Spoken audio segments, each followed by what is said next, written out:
Oremos, hermanos.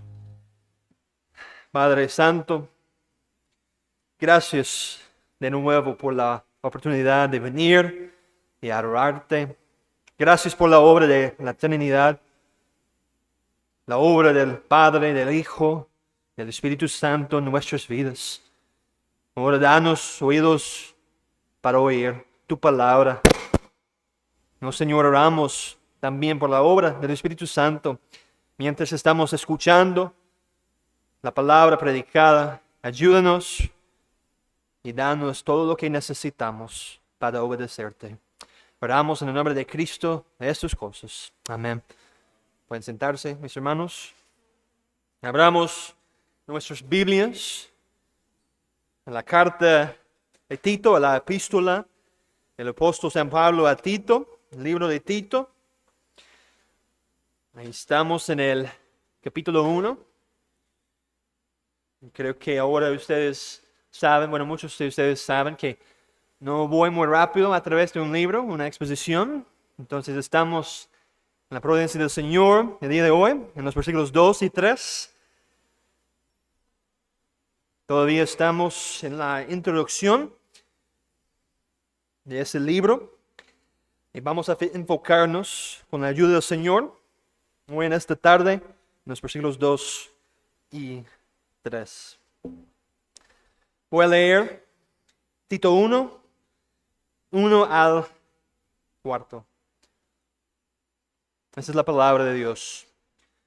Pablo, siervo de Dios y apóstol de Jesucristo, conforme a la fe de los escogidos de Dios y el conocimiento de la verdad, que es según la piedad, en la esperanza de la vida eterna, la cual Dios, que no miente, prometió desde antes del principio de los siglos, y a su debido tiempo manifestó su palabra por medio de la predicación que me fue encomendada por mandato de Dios nuestro Salvador.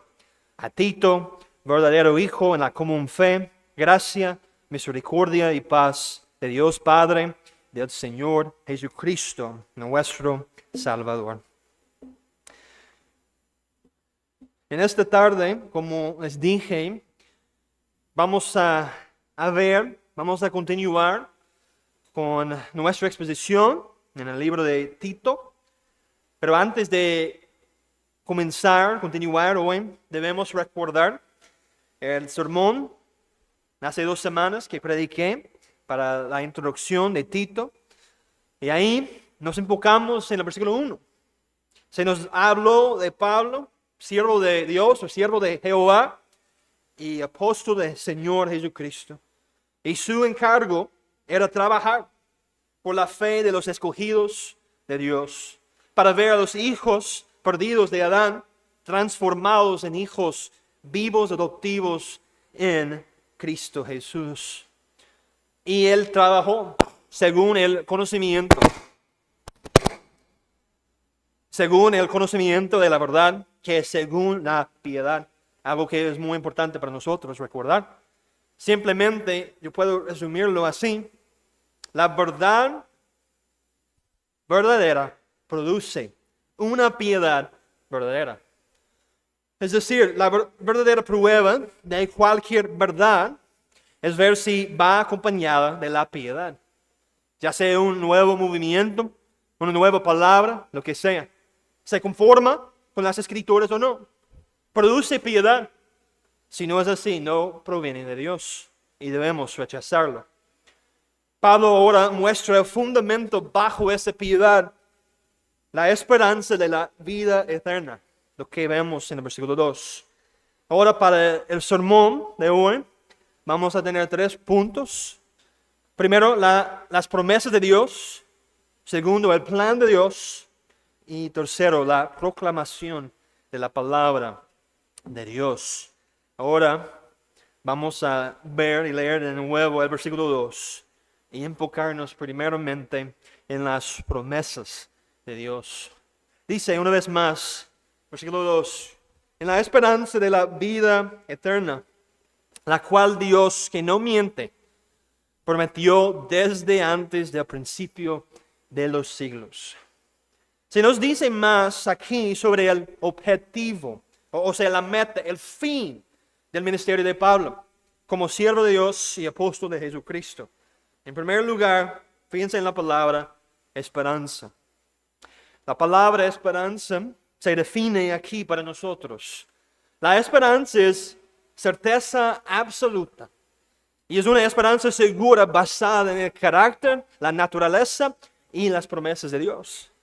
No es un simple deseo, no es puro optimismo, no es solo pensar positivo, o como decimos aquí en Costa Rica, no es pura paja. Como afirma un comentarista, la esperanza, la palabra elpis en griego, es una absoluta certeza de un bien futuro. La esperanza es desear algo bueno con la expectativa de alcanzarlo. En el Antiguo Testamento encontramos varias palabras hebreas traducidas como esperanza, pero todas comparten la misma idea para nosotros. Mirar hacia adelante con ansiosa confianza, esperando con seguridad lo que vendrá. Esa es también la idea que comunica la palabra elpis en griego o la palabra esperanza. Cada término hebreo para esperanza nos llama a la paciencia, recordándonos que el cumplimiento de nuestra esperanza está en el futuro. Es como si dijera, aguante, lo mejor está por venir. Ahora bien, muchos esperan cosas en esta vida, esperan tener suficiente dinero o esperan poder irse de vacaciones. Aquí en Costa Rica usamos mucho la palabra ojalá. Ojalá que pase esto, ojalá que salga aquello.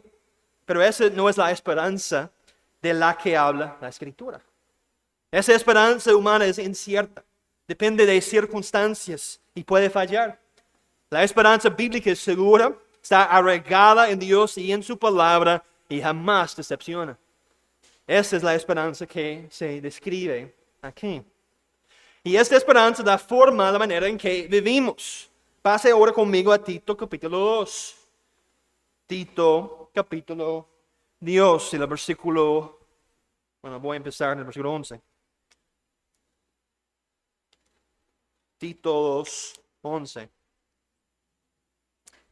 Dice, porque la gracia de Dios se ha manifestado para salvación a todos los hombres, enseñándonos que renunciando a la impiedad y a los deseos mundanos, vivamos en este siglo sobria, justa y piadosamente, aguardando la esperanza bienaventurada y la manifestación gloriosa de nuestro gran Dios y Salvador Jesucristo, quien se dio a sí mismo por nosotros para redimirnos de toda iniquidad y purificar para sí un pueblo propio, celoso de buenas obras.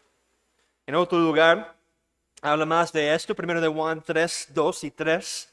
Amados, ahora somos hijos de Dios, y aún no se ha manifestado lo que hemos de ser, pero sabemos que cuando Él se manifieste, seremos semejantes a Él, porque le veremos tal como Él es.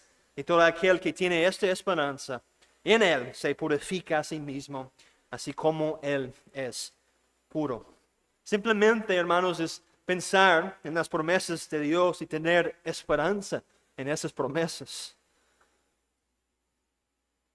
La esperanza siempre motiva también la santidad.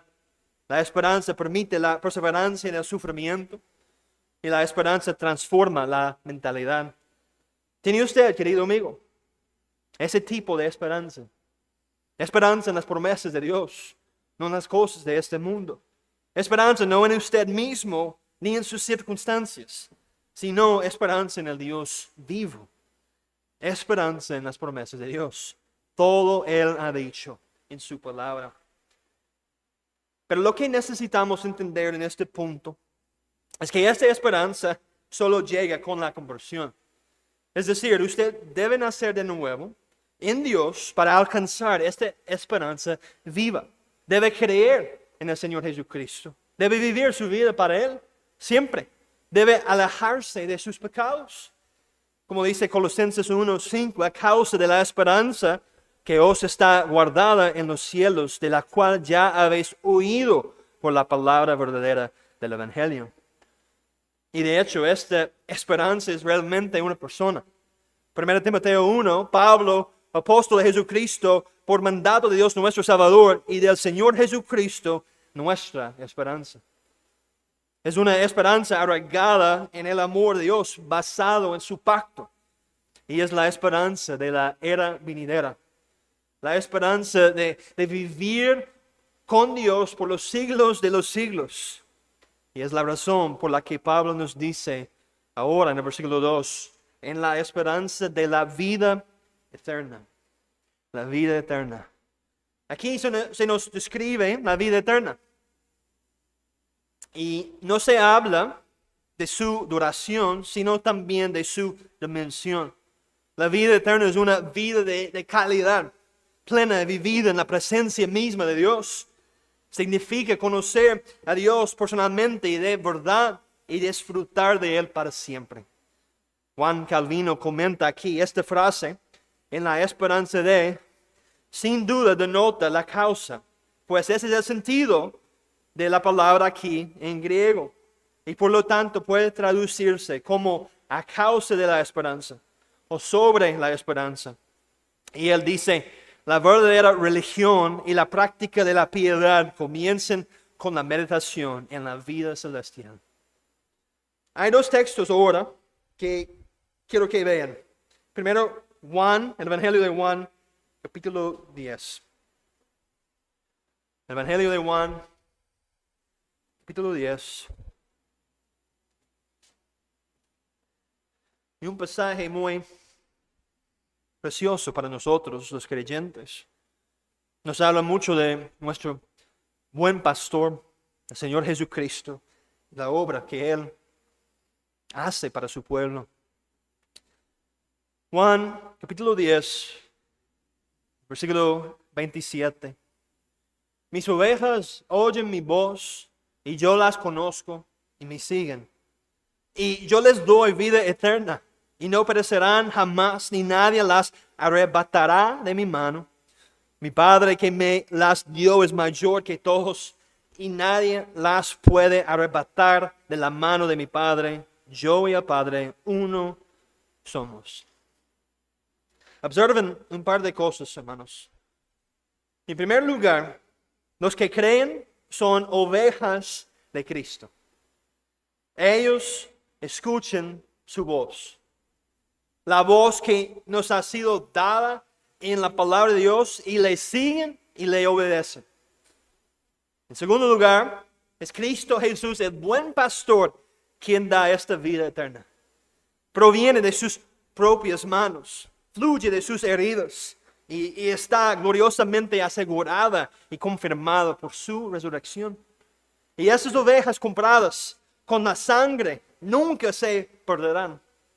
Nunca serán arrebatadas, nunca serán arrancadas de la mano del buen pastor.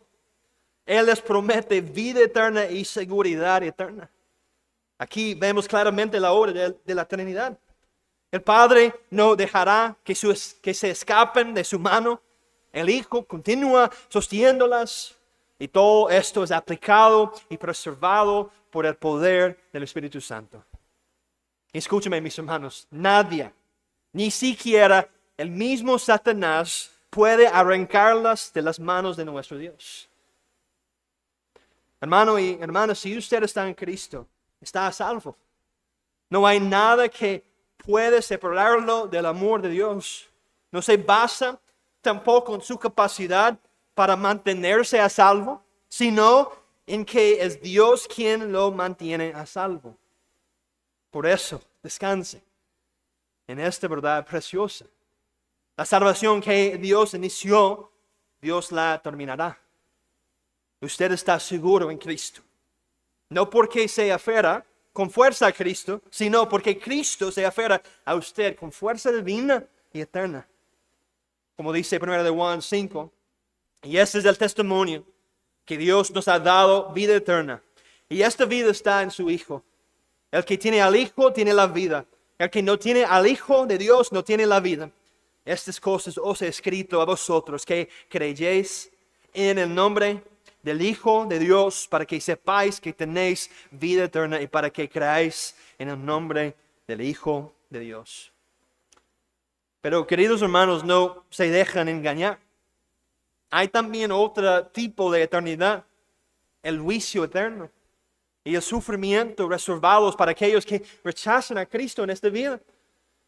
Como dice la palabra, e irán estos al castigo eterno y a los justos a la vida eterna. Querido amigo, recibe esta vida eterna de la misma mano de Cristo. Y niños, de nuevo, escúchenme. Ustedes también necesitan a Cristo. Necesitan ser salvos de sus pecados. Necesitan creer en Cristo. Creen en Él ahora.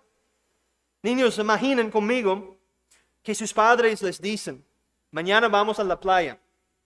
Y ustedes se alegran, preparan la ropa y se despiertan muy temprano. ¿Por qué? Porque confían en la palabra de papá y mamá. Si confiamos en padres imperfectos, terrenales, ¿cuánto más debemos confiar en Dios que nunca miente? Esto es lo que Dios ha prometido. ¿Y por qué es cierto?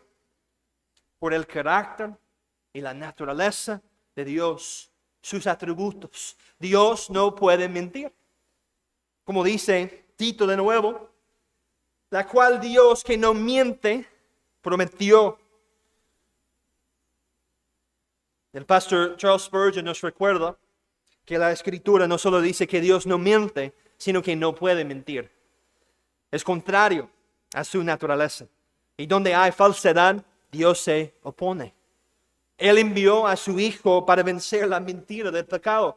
Y cada día obra para destruir lo falso, extender su verdad en este mundo. Y cuando la Biblia declara que Dios no puede mentir, también nos dirige a su inmutabilidad. Como dice Números 23, Dios no es hombre para que mienta, ni hijo de hombre para que se arrepienta. Lo que Él promete, mis hermanos, Él lo cumple. Esta verdad es un profundo consuelo para nosotros, los creyentes. Si Dios ha determinado salvarnos, nada en el cielo, la tierra o el infierno puede frustrar su propósito. Los escogidos están seguros porque las promesas de Dios jamás fallan. Y ninguna de sus palabras ha sido alterada ni cancelada. Y porque Dios no puede mentir, sus profecías se cumplen en cada detalle. Sus promesas son seguras y confiables. Sus advertencias son reales y deben tomarse en serio. Por eso cuando clamamos o creemos en sus promesas, podemos acercarnos con valentía diciendo, Señor, tú los has dicho y tú no puedes mentir. Cumple tu palabra en tu siervo. Mis hermanos, no debemos venir con duda, sino con la plena seguridad de que su palabra nunca falla. Tan cierto como que sale el sol y llega la noche. Hermanos, si servimos a Dios que no miente, ¿cómo no descansar en Él? Descanse su alma hoy en su palabra, en sus atributos, en su bondad. Así que pasemos ahora a considerar el plan de Dios. Nuestro segundo punto del sermón, a regresar a Tito 1, versículo 2. Y lo que quiero decir aquí es que antes de que existiera el tiempo, antes que se encendiera una estrella, antes de que Adán respirara, allí en la eternidad pasada, Dios ya había determinado dar vida eterna a su pueblo. Ve allí una vez más, Tito 1:2. En la esperanza de la vida eterna, la cual Dios, que no miente, prometió desde antes del principio de los siglos. Y esta palabra que tenemos aquí, traducida como prometido, significa en el original que incluso en la eternidad pasada Dios anunció y prometió, y podemos añadir, decretó con solemnidad y certeza la transacción que iba a realizar con respecto a los pecadores. Y aquí cuando leemos que Dios prometió antes de la fundación del mundo, la Biblia habla del pacto de redención. Para definir de manera sencilla, el pacto de redención es el acuerdo eterno e intratrinitario en el que el Padre designó a un pueblo para ser salvo. El Hijo se comprometió voluntariamente a redimirlo. El Espíritu Santo se comprometió a aplicar la redención consumada por el Hijo. Como dice nuestra confesión de fe, en el capítulo 8, párrafo 1, agradó a Dios en su propósito eterno escoger y ordenar al Señor Jesús, su Hijo unigénito, conforme al pacto hecho entre ambos, para que fuera el mediador entre Dios y el hombre, el profeta, sacerdote y rey, la cabeza y el salvador de su iglesia, el heredero de todas las cosas y juez del mundo, a quien dio desde toda la eternidad un pueblo para que fuera su simiente y para que fuera redimido, llamado, justificado, santificado, glorificado por medio de él en el tiempo.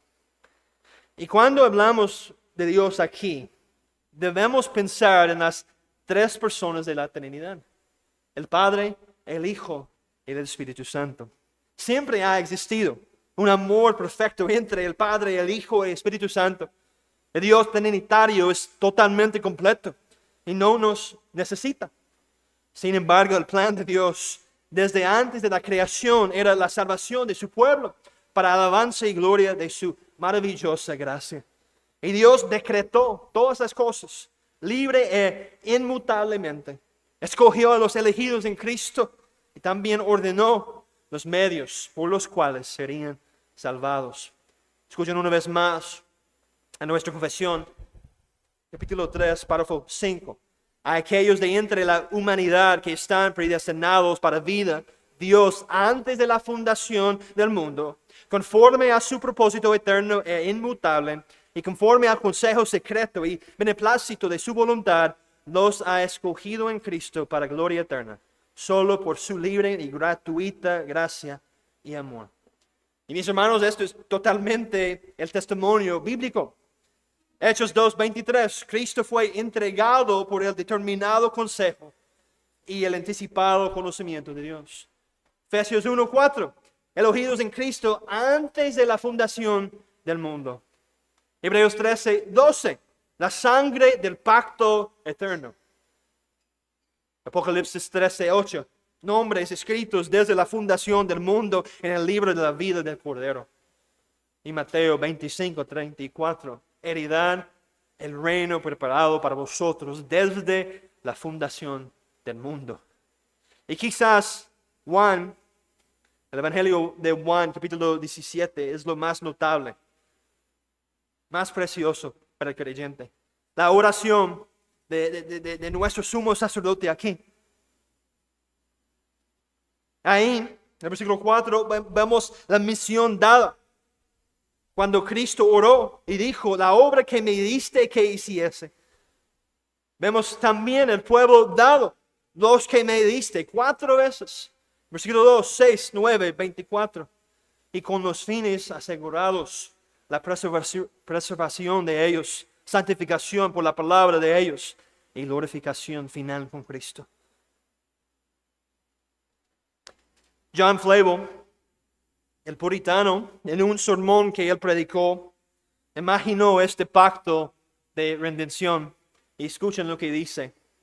El Padre dice, hijo mío, aquí hay un grupo de almas pobres y miserables que se han arruinado completamente a sí mismas y ahora están expuestas a mi justicia.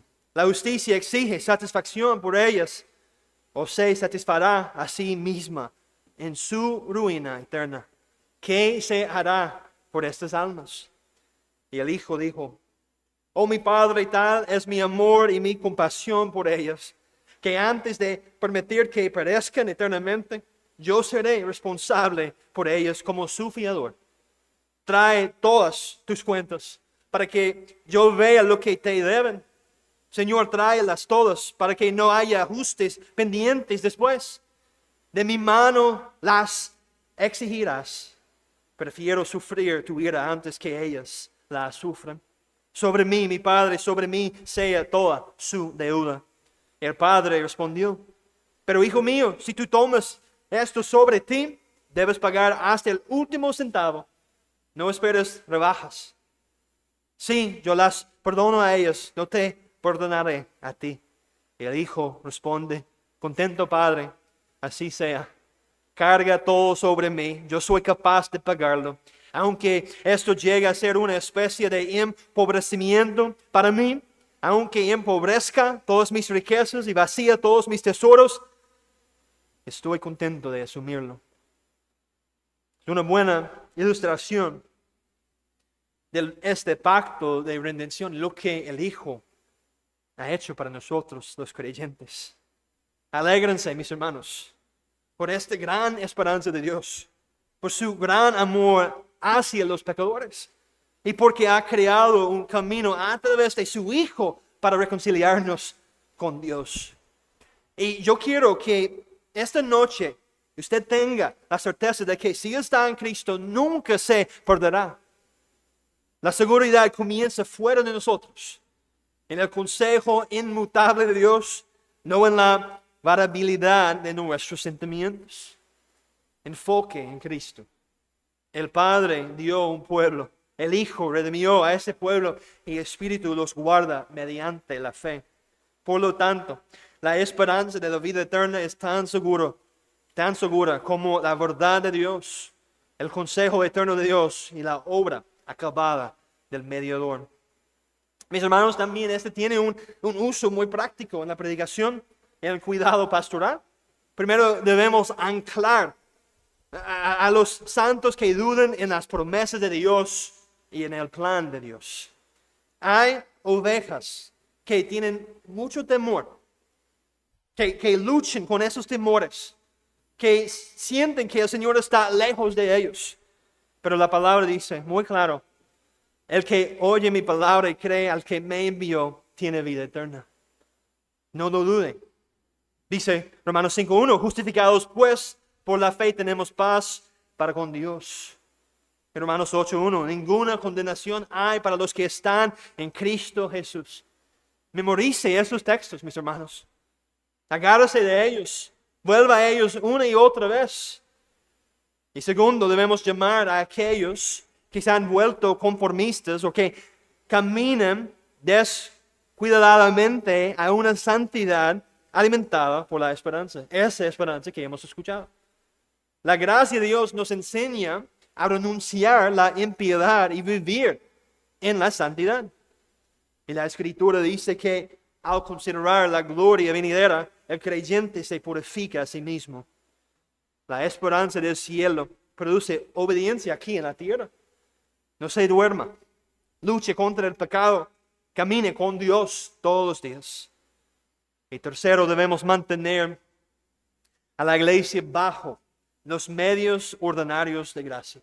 La palabra, la oración, las ordenanzas, porque es ahí donde el Espíritu aplica lo que Cristo ya cumplió conforme al decreto eterno del Padre. Nosotros no estamos buscando métodos nuevos o atajos humanistas. Dios ya estableció sus medios y por medio de ellos Él sostiene, santifica y fortalece a su pueblo. Así que, mis hermanos, anclen sus almas en estas promesas, las promesas de Dios. Encienden su santidad con esa esperanza y permanezcan bajo los medios que Dios ha ordenado para la vida de la iglesia. Y esto nos lleva finalmente al principal medio de gracia que Dios ha decretado. La predicación de la palabra de Dios. Punto número 3. Ahí en Tito 1:3. Dice, y a su debido tiempo manifestó su palabra por medio de la predicación que me fue encomendada por mandato de Dios nuestro Salvador. El tiempo apropiado que Dios había determinado eternamente según su buena voluntad y beneplácito. El tiempo en que madura la historia de la redención. La ley había puesto al descubierto del pecado. Los profetas habían prometido a Cristo. Y Gálatas 4:4 dice, pero cuando vino el cumplimiento del tiempo, Dios envió a su Hijo, nacido de mujer y nacido bajo la ley, para que redimiese a los que estaban bajo la ley, a fin de que recibiésemos la adopción de hijos. Esto significa el momento en que el único momento en que Dios consideró oportuno revelarse a su pueblo por medio de su palabra. Y Él manifestó su palabra. Ahora bien, esta palabra en griego nos indica revelar lo que estaba oculto. O podemos decir, hacer visible lo que estaba en la sombra. Y la forma en que dio esta claridad del Evangelio fue a través de la predicación de su palabra. Literalmente, la proclamación de la palabra de Dios. La labor de un heraldo para dar a conocer la voluntad del Rey a todo el pueblo. Dios dio a conocer su propósito eterno a través de la predicación del Evangelio, cual muchos dicen es una locura. La palabra de Dios nos es dada para que la creamos.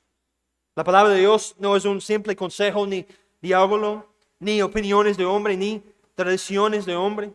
Es la voz de Dios. El Evangelio es un anuncio definido de lo que Dios ha hecho. Y este mensaje debe ser recibido. Usted debe creer en este mensaje. Aquí se nos llama a todos a poner atención especial e intencional a la palabra de Dios. Y para los pastores, nosotros no estamos llamados a predicar opiniones ni tradiciones, sino a predicar toda la palabra de Dios, todo el consejo de Dios. No estamos llamados en la iglesia a ser novedosos ni inventar cosas nuevas. Más bien, confiemos en el Señor y prediquemos su palabra. Y la iglesia de Cristo debe escuchar la palabra de Dios cuando se les predica. Y cuando la palabra es predicada fielmente por el pastor, deben oírla y recibirla como si fuera la misma voz de Dios. Hermanos, crean en la palabra de Dios. Descansen en la palabra de Dios y confíen en la palabra de Dios. Y ese es un gran testimonio a todos en nuestro mundo. Vea lo que dice Pablo, que me fue encomendada por mandato de Dios nuestro Salvador. Y aquí vemos la mayordomía del ministerio de Pablo. Esas cosas, especialmente la predicación de la palabra de Dios, le fueron encomendadas según el mandamiento de Dios. Note que él no escogió el ministerio por iniciativa propia. El Señor lo llamó, lo tomó, lo comisionó y lo ordenó que predicara el Evangelio hasta los confines de la tierra a los gentiles. Como él mismo dice en 1 Corintios 9:16, ay de mí si no predico el Evangelio. Y así debería ser para todos nosotros. Ay de nosotros si no predicamos el Evangelio. Esta es la mayordomía del ministerio que Pablo recibió. Y por esto vivía. Y por esto eventualmente moriría. Demos gracias a Dios por Pablo y por su fidelidad a predicar el Evangelio de Jesucristo. Y noten finalmente que es nuestro Dios, nuestro Salvador. Él es Dios. Él es nuestro Salvador. Él es el único Dios que puede salvar. El único Salvador de los hombres. Debemos creer que verdaderamente Dios puede salvar. Su brazo no es demasiado corto para salvar. Nada es imposible para el Señor. Incluso cuando estamos orando por nuestros amigos, parte de nuestra familia que no está convertido, necesitamos creer en esto. Nada es imposible para el Señor. Pablo quiere que sepamos y que toda la Escritura muestre que Cristo puede salvarnos. Así que debemos descansar en esta verdad. Dios salva. ¿Ha salvado Dios su alma? Si no, vuelva a Dios, vivo ahora. Por la gracia de Dios, hermanos, hemos visto las promesas de Dios, el plan de Dios y la proclamación de la palabra de Dios. Y que hoy seamos oidores y hacedores de la palabra de Dios, que la palabra caiga en terreno fértil en nuestros corazones, para que estemos dispuestos a darlo todo por ese glorioso evangelio. Que Cristo sea tan precioso para nosotros, que nada nos cueste demasiado por su causa. Salgan esta noche, mis hermanos, confiando en las promesas de Dios. Oremos. Oh Dios eterno, una vez más te damos gracias. Gracias por tu palabra, la esperanza viva que tenemos, por la obra del Padre, del Hijo, del Espíritu Santo. Bendícenos ahora.